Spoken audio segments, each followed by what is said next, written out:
भइल दिल आशिकाना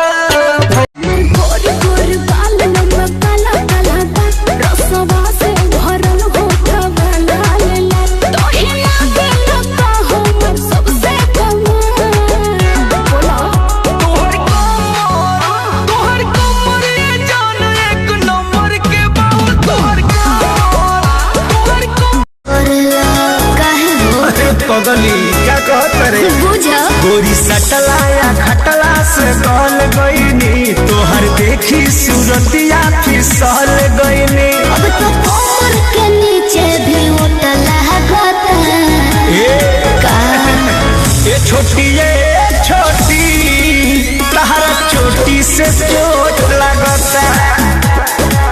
ये छोटी